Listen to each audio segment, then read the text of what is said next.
Kelulusan Belanjawan 2021 bernilai RM322.5 bilion selepas melalui perdebatan yang hangat daripada parti blok kerajaan dan pembangkang dapat menyuntik keyakinan selain bertepatan dengan usaha negara ke arah pemulihan ekonomi berikutan cabaran akibat pandemik COVID-19.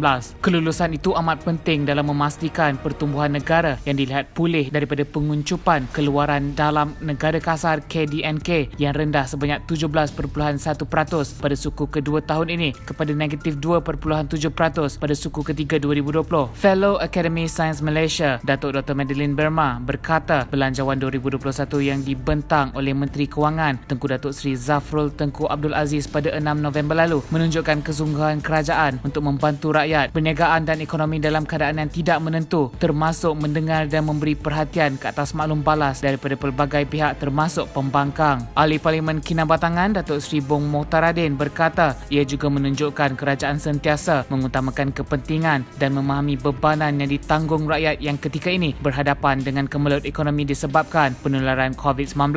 Menurut Ahli Parlimen Padang Rengas Datuk Seri Muhammad Nazri Abdul Aziz, sokongan ahli-ahli Parlimen UMNO terhadap Belanjawan 2021 semata-mata kerana memikirkan kepentingan rakyat. Nazri menegaskan sokongan yang diberikan oleh ahli-ahli Parlimen UMNO itu tidak boleh ditafsirkan sebagai menyokong mana-mana individu. Undi Belanjawan, apa implikasinya? Terdahulu rang Undang-Undang Pembekalan 2021, Belanjawan 2021 diluluskan di peringkat dasar pada persidangan Dewan Rakyat semalam. Belanjawan yang pertama dibentang di bawah kerajaan pimpinan Perdana Menteri Tan Sri Muhyiddin Yassin diluluskan dengan lebih suara bersetuju. Bagaimanapun katanya, ia akan menjadi tugas berat untuk memastikan perubahan yang besar dalam kadar pertumbuhan. Dalam memastikan perubahan yang besar, sebanyak 11.5% daripada negatif 5.5% diunjurkan pada 2020 kepada 6.0% unjuran oleh MIER. Kerajaan perlu mengambil langkah-langkah tambahan selain daripada inisiatif yang digariskan dalam belanjawan.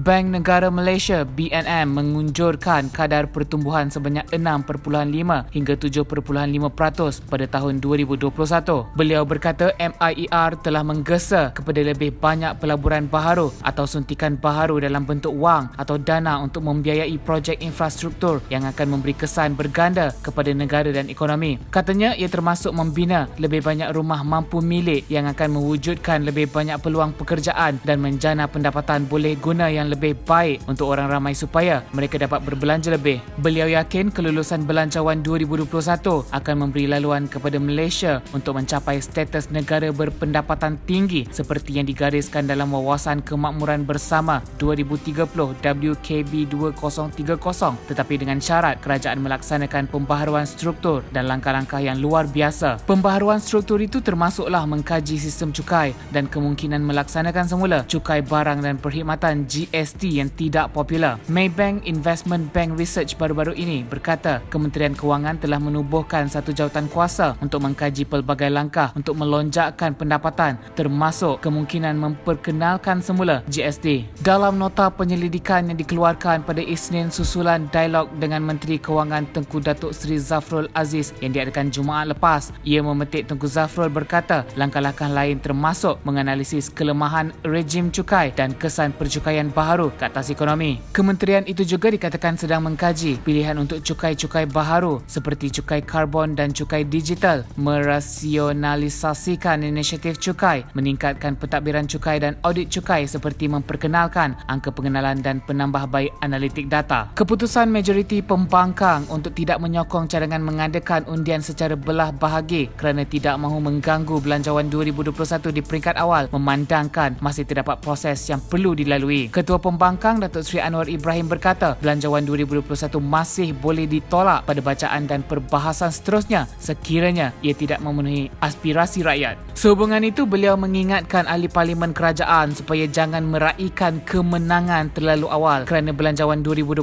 masih boleh ditolak di peringkat jawatan kuasa setelah lulus di peringkat dasar. Terdahulu, Dewan Rakyat meluluskan rang Undang-Undang RUU Pembekalan 2021 di peringkat dasar melalui undan suara selepas sebahagian besar ahli Parlimen termasuk pembangkang tidak menyokong cadangan undian secara belah bahagi. Dalam pada itu, Anwar menegaskan pada minggu hadapan semasa perbahasan di peringkat jawatan kuasa dan bacaan RUU Pembekalan peringkat ketiga, Blok Pembangkang akan menolak Belanjawan 2021 sekiranya ia tidak memenuhi aspirasi rakyat. Bekas Perdana Menteri Tun Dr. Mahathir Mohamad mengambil pendirian untuk kekal menolak Belanjawan 2021 yang telah diluluskan Dewan Rakyat hari ini. Beliau yang juga merupakan pengasas Parti Pejuang Tanah Air Pejuang berkata ketetapan oleh beliau bersama kesemua ahli partinya dan beberapa ahli parlimen lain untuk menolak belanjawan tersebut dibuat atas dasar amanah dan tanggungjawab sebagai wakil kepada rakyat. Dr. Mahathir turut mengkritik tindakan pembangkang yang tidak bangun untuk menyokong undian en blok atau belah bahagi untuk pengundian belanjawan 2021 tersebut. Diharapkan kerajaan dapat terus memberi keutamaan kepada isu-isu berkaitan pengangguran, langkah-langkah untuk membantu pemulihan perniagaan serta memastikan pemulihan jangka panjang berjalan lancar. Apa yang boleh disimpulkan, Belanjawan 2021 yang diluluskan secara dasarnya hari ini memperlihatkan kematangan politik negara dalam memberi keutamaan kepada agenda kesejahteraan rakyat dan negara. Rakyat pastinya menarik nafas lega kerana ahli politik kembali kepada asas hakiki peranan mereka dalam memastikan kestabilan negara yang sedang menghadapi krisis kesihatan dan ekonomi akibat pandemik COVID-19.